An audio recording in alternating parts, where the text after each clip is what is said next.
રાજ્યમાં આજે હળવાથી મધ્યમ વરસાદની આગાહી કરાઈ છે। જામનગર મોરબીમાં આજે ભારે વરસાદની આગાહી છે, તો કચ્છમાં આજે ભારે વરસાદનું યલો એલર્ટ જાહેર કરવામાં આવ્યું છે।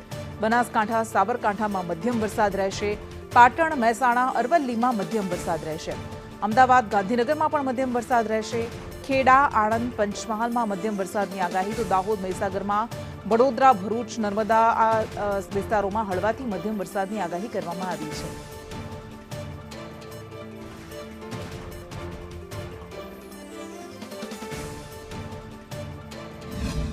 રાજ્યમાં આજે સાર્વત્રિક હળવાથી મધ્યમ વરસાદની આગાહી કરવામાં આવી છે। લો પ્રેશર સિસ્ટમ જે છે તે રાજસ્થાન તરફ સક્રિય થઈ છે, જેને લઈને અત્યારે હાલ ગુજરાતના ઉત્તર ગુજરાત અને સૌરાષ્ટ્ર કચ્છના કેટલાક જિલ્લાઓની અંદર આજના દિવસે ભારે વરસાદનું યલો એલર્ટ પણ આપવામાં આવ્યું છે।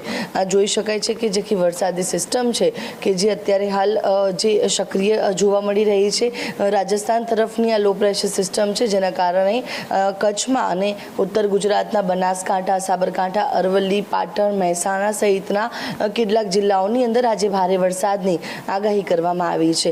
મધ્ય ગુજરાતના અમદાવાદ, ગાંધીનગર, વડોદરા સહિતના ભાગોમાં પણ આજે મધ્યમ વરસાદ રહી શકે છે।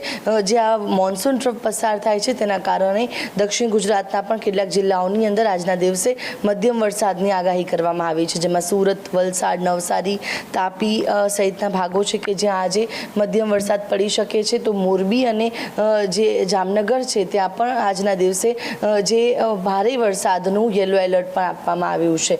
એટલે કે આ એક વરસાદી સિસ્ટમ જે હાલ છે, બીજી તરફ મોન્સૂન ટ્રફ છે તે પસાર થઈ રહ્યો છે, જેને લઈને રાજ્યમાં આજના દિવસે સાર્વત્રિક વરસાદની આગાહી છે તે હવામાન વિભાગ દ્વારા આપવામાં આવી છે, જેમાં સૌરાષ્ટ્રના કેટલાક જિલ્લાની અંદર ભારે વરસાદનું એલર્ટ આપવામાં આવ્યું છે, જ્યારે ઉત્તર ગુજરાતમાં પણ ભારે વરસાદની આગાહી વ્યક્ત કરવામાં આવી છે। કેમેરા પર્સન મનીષ વાણિયા સાથે આયુષી યાજ્ઞિક, સંદેશ ન્યૂઝ, અમદાવાદ।